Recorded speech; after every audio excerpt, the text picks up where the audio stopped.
In this lecture, we will discuss self-determination theory, which is one of the most widely accepted and useful theories of motivation. An underlying principle of self-determination theory is the difference between intrinsic and extrinsic motivation. So let's begin with intrinsic motivation. This refers to doing an activity for the inherent satisfaction of the activity itself. So take a moment and think about something that you are intrinsically motivated to do. Personally, I really enjoy snowboarding and skiing. It's something that I just enjoy doing, and it gives me satisfaction. There is no external reward for my behavior. I just enjoy doing it. And this is a bit different from extrinsic motivation. Extrinsic motivation is the performance of an activity in order to attain some separable outcome. With extrinsic motivation, we are motivated to gain some kind of external reward, such as money. We go to work most of the time to earn a paycheck and pay our bills. So try to think, what is something that you are intrinsically motivated to do?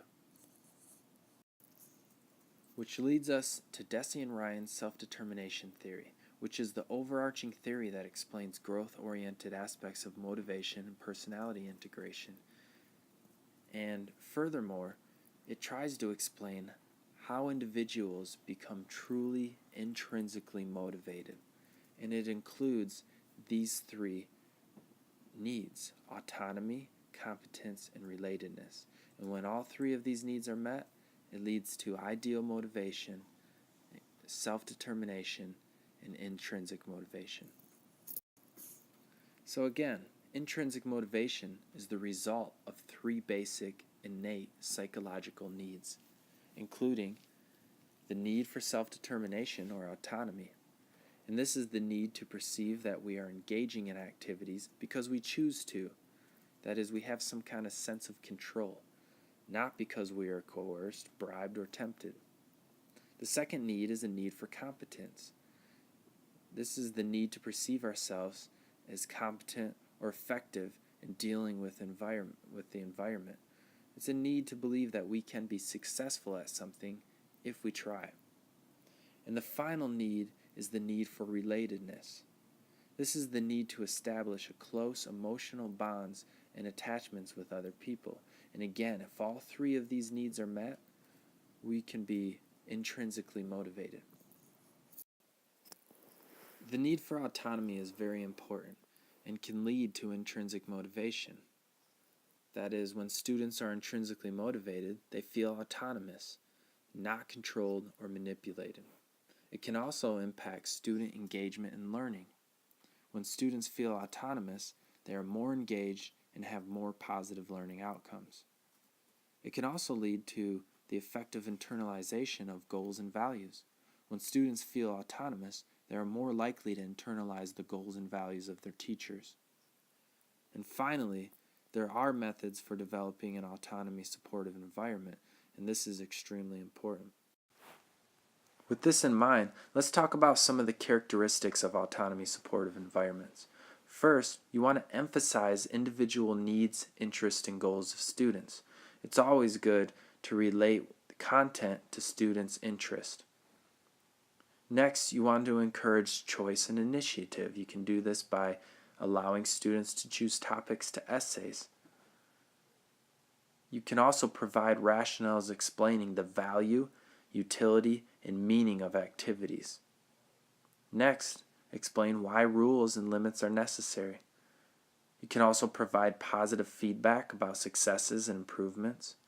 You can help individuals self-diagnose weaknesses with clear, unbiased criteria. You can provide support for improvement with sufficient information. And you can provide structure. Now, I know this sounds counterintuitive. You want students to perceive autonomy, yet you provide structure. In fact, this is very important. You want students to perceive a good balance between autonomy and structure. This graph represents the balance between autonomy and structure. For instance, when you have high autonomy and low structure, It's considered a permissive motivating style, which can actually lead to decreased motivation. When you have low structure and low autonomy, it can be demanding but inconsistent motivation style. When you have high structure but low autonomy, this is just a controlling motivational style, and students are unlikely to perceive any kind of autonomy.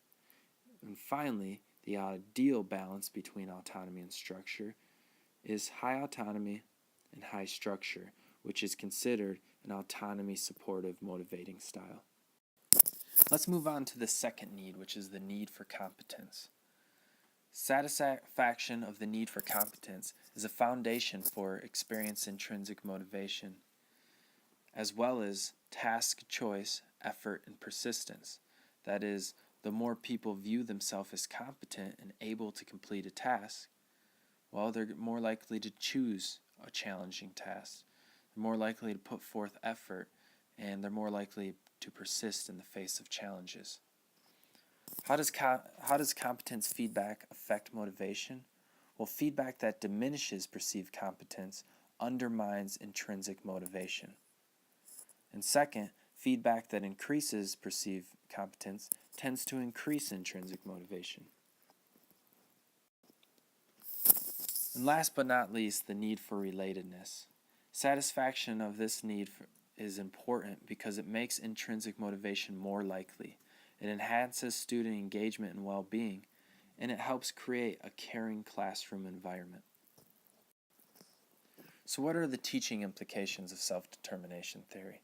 First, it's important to attempt to facilitate intrinsic motivation. This is the ideal type of motivation, and students are beginning to enjoy learning, and achievement and motivation increases. Second, it's important to support student autonomy. When students feel like they have choice and some sense of control over their learning, of course with a good balance of structure, they're more likely to be intrinsically motivated. Third, it's important to give feedback about students' competence. Let them know what they're doing well, and let them know in an unbiased manner what they could improve upon. And finally, help students feel safe and welcome. Helping students recognize and satisfy their need for autonomy, competence, and relatedness will lead to optimal intrinsic motivation.